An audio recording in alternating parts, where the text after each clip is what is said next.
Everyone. তো আজ সকালে একটু ব্যস্ত ছিলাম, তো আজকের ভিডিওটা শুরু করছি দুপুর থেকে। দুপুরে আমি খেতে বসে গেছি, তো খেয়ে নিই, তারপর থেকে তোমাদের সাথে শেয়ার করছি আমি কী কী করছি। ঘুম থেকে উঠলাম, তারপর একটা পাটিসাপটা ছিল, এটা খেয়ে নিই, তারপর বানাবো একটা রেসিপি যেটা তোমাদের সাথে শেয়ার করবো। তো চলো এটা খেয়ে নিই, তারপর বানাবো। যে রেসিপিটা বানাবো তার জন্য এখানে নিয়েছি টমেটো, পেঁয়াজ, রসুন, আদা, আর এখানে সেদ্ধ করা আছে কিছু জিনিস বলছি, আর এটা আছে মটরশুঁটি। এখানে সেদ্ধ আছে গাজর, আলু, আর শাকা আলু, মানে যেটা মিষ্টি আলু বলে সম্ভবত, ওই আলুটা। তো চলো রান্নাটা শুরু করা যাক। প্রথমে দিচ্ছি পরিমাণ মতো একটু তেল, খুব একটা তেল দেবো না, একটু কম দেবো, ব্যাস।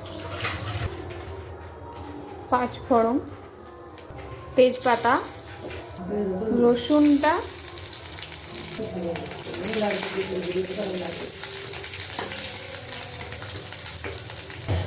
দিয়ে দিচ্ছি পেঁয়াজগুলো,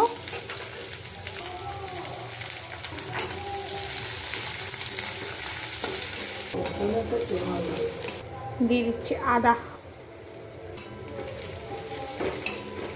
তারপর টমেটোটা দিয়ে দিলাম,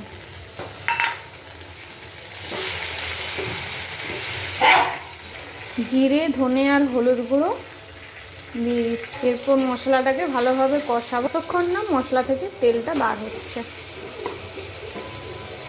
সেদ্ধ করার সময় যেহেতু নুনটা দেওয়া ছিল, তাই এখন আর নুন দিচ্ছি না, পরে যদি প্রয়োজন হয় তখন একটুখানি দেব।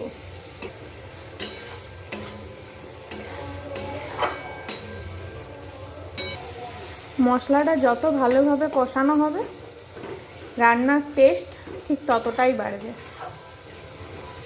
মশলাটা কষানো হয়ে গেছে, এবার সবুজ মটরটা দিয়ে দিলাম,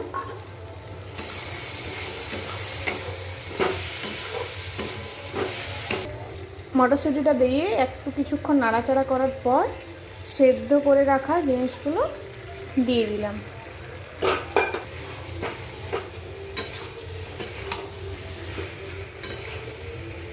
এরকম অবস্থায় একটুক্ষণ কষাবো যাতে মশলাটা গায়ে লেগে যায় সবজিগুলোর।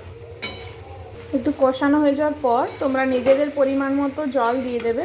আমি না মাখা করব না ঝোল করব, মিডিয়াম করব, তাই সেরকম জলটা দিয়ে দিচ্ছি।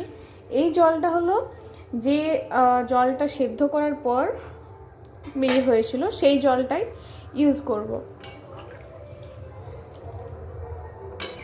তাই এক্সট্রা করে আর কোনো নুন দিইনি। এরপর ফুটে যাওয়ার পর টেস্ট করে দেখব, যদি নুন প্রয়োজন হয় তবেই নুন দেব।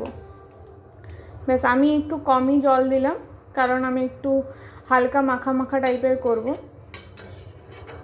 ব্যাস, এটা এবার কিছুক্ষণ ফোটার জন্য ছেড়ে দেব। রান্নাটা হোক, ততক্ষণ আমি এখানে 2-4টা যে বাসন আছে এগুলোকে একটু ধুয়ে নিই।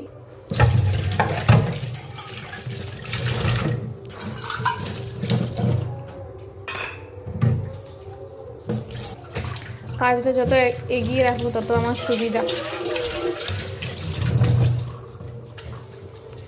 ব্যাস, ধোয়া হয়ে গেছে, এরপর অপেক্ষা করি ফুটে যাক, তারপর নামিয়ে নেব। তরকারি আমার রেডি, দেখতে পাচ্ছ কি সুন্দর একটা কালার এসছে। ব্যাস, এতে একটু ধনে পাতা উপর থেকে ছড়িয়ে দিলাম, এবার নামিয়ে নেব।